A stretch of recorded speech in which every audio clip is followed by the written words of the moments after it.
Attention please. This uploading is only for educational purpose. No intention to infringe copyrights. Learning English with subtitles. GPITRAL. Follow us.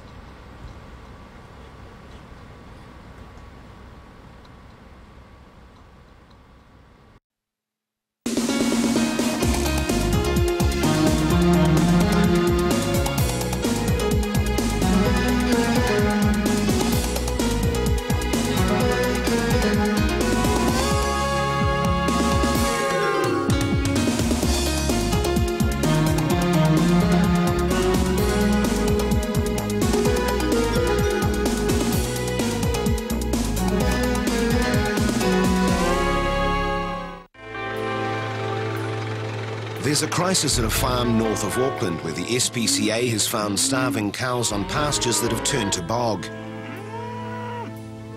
The animals are thin and the ground conditions appalling. There's little chance the cows will survive without the SPCA taking some action. The first challenge for the local vet, who was called in by SPCA Inspector Todd Neal, is to rescue this cow that has fallen victim to the mud. Right, if you can just hold there. Yep. Okay, you ready?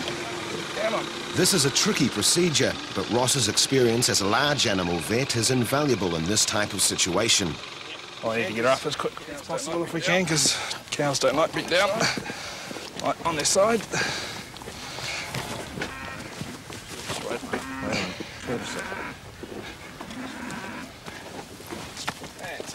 The pasture is so poor, Ross and Todd are concerned the cows could perish if the farmer doesn't remove the stock immediately. Its quality of pasture is well below everything around them, and it's... Good example of the grass is always greener on the other side of the fence. Yeah, literally. A wet spring has sodden the ground and contributed to the lack of food available for the animals. Worst ones probably won't survive another storm, but they would survive with some decent food. Well, I mean, that's what he asked me for your advice as to what was the best, because he reckoned money wasn't an object in terms of getting more feed in. It was just a feed availability problem, he reckoned. Obviously, well, he's going to need to get some grains in them. That's his story, yes. He's going to have to get grass, hay and meal. Everybody else seems to be managing. It's just grossly overstocked. Got an offer of some better pasture from one of the neighbours, so... Well, there is good grass around. Some of the cows have calved, increasing the gravity of the situation. They are starving, and they're putting out more in their milk than they're eating in grass, more energy, so they're using their own body reserves, and they've just about come to the end. A few stormy days, some of those girls will probably just lie down and give up. The place is overstocked. As a result, the animals are underfed. And if you feed the animals, they can withstand very severe weather. But if you don't feed them, they run out of energy, die. It's clear the farmer has got himself into difficulty. He has already sold some stock, but may have to lose more if he is to avoid prosecution. At the SPCA doggery, K9 attendant Annalise is caring for a stray collie who spent the last 7 days at the pound. And one of the staff there fell deeply in love with it and asked us to rehome it. Unfortunately, the dog has a behavioural problem. It's an extremely timid dog, and its chances of adoption will be severely limited if it can't overcome its fear of a lead. When you walk in with a lead, she tends to do this, run up to the back and lie down and go all submissive. And as soon as I put tension on the lead, then she does show extreme timidness. She won't move, it's like she's frozen still. And if you pull tighter, then she does a real scream. It's almost like it physically hurts her to walk on the lead. After 2 weeks training, the dog has shown some improvement. Today, animal expert Flip Calhoun has been called in to help with the dog's progress. It may just be a real major lack of confidence. Yeah. So what we can try to do is give her confidence. And one of the ways to do that is through giving her lots of structure. Yep. Come on, pop up. Come on. Come here, hey. Come on in. Good girl. Come on in. Come here. Yeah, so... This is what we're trying to do, is get her to actually walk with new people. Yeah. Come, pup. So I'll just get you to wait there for a minute. I'll just see if I can get her to move towards me. Up, up. Come on. Oh, good girl. Come on, then. Come on. Good girl. Good dog. Come, Papa. Come on. Good girl. Come here. Good girl. What we really want to do is just really praise any behaviour that we find desirable and ignore any behaviour that is undesirable. So like where she lies down like this, we just want to get her moving. Good girl. Come on then. Oh, good girl. Good dog. That's a good girl.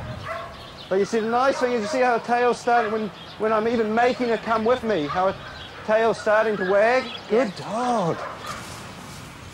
The collie's doing well, so now Flip's keen to test the dog's reactions on a public street. You want to just lean on your horn for a second? Good girl, good girl, that's excellent. She will be such a loving, loyal dog. She just needs guidance to get her up to that stage, basically, of where she can trust and love somebody enough that not to be so scared and not to panic so much. And with a little bit more work, she'll be able to go up for a home, and hopefully we can find the right owner for you as soon as possible. The SPCA has received a complaint from a woman concerned her horse was mistreated by its trainer. Inspector Karen Lowndes has arrived to meet the owner and assess the extent of the injuries. And what about these ones? What's that from? That one is consistent with him being ridden in side reins, or side reins being used on him. Right. And you said he was swollen in the hindquarters as well? Yes, he was. Right up in his groin, he was swollen, and he was swollen on all fours. Louise left her horse with the trainer in the hope it could learn to accept a rider and then be sold.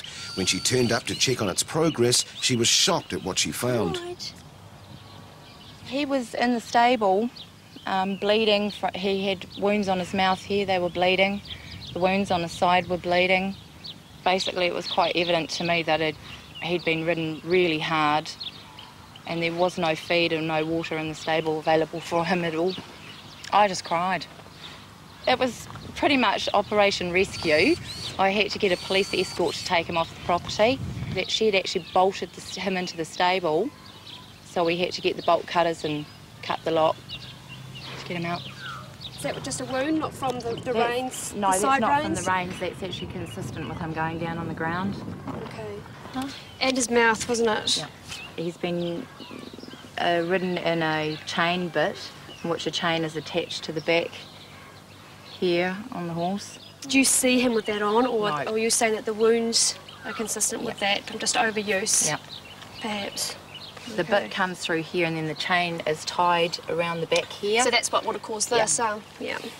Karen's next appointment is with the horse's trainer. Karen's arrived at a training facility to follow up a complaint about a horse's treatment here. Hi, you Heather? Yes. Hi Heather, it's Karen from the SPCA. We've had a call, just in concerned with a horse. The owner claims the horse sustained multiple injuries while in the care of this woman, Heather Graham. Yeah. Oh, don't tell me. Yeah, she's given us a call. Karen's keen to inspect the property and investigate Heather's training methods. Well, I've been to have a look at the horse, and Yes. there are some, she's got a vet out, and there... It did turn around in the walker and took a little bit of skin off here and there. If you have a look at my horse is standing down the walker there now in a few moments. Do you want to show me Yeah, down just a there? minute, in a minute. It takes them 4 days to start to eat and drink properly. Yeah, how long Before- did you have your horse for? 4 days. 4 days. And and not only that, the horse didn't go forward. Now, horses are servants. They're required to do what you want, when you want. They're required to be totally calm, confident. They Right. must understand exactly what you want, what you Right. want of them. Now, her horse was totally badly trained, untrained or badly trained. Okay, so... It was in a blind panic. It didn't know whether it was Arthur or Martha. This horse is Heather's convinced nothing abnormal occurred during training. It was the horse that was the problem. I was in the process of telling her that there was no way I could sell this horse. I mean, Joe Public requires a rideable horse, not a horse which is totally unfamiliar with what's being required of it. Karen has asked to observe the training equipment here. Heather uses a walker, a machine employed by many horse trainers to improve a horse's fitness. Oh, it is like a big washing machine. Closed room. And this is designed as best as I know how to avoid injuries. I don't actually recall any bad injuries. What a bit of skin off. Yeah, there's a bit of skin off on both sides. And then there was the mouth... the mouth was injury. bruised. Is that from a chain bit? There was No, that? of course not. Okay. Oh, my goodness me.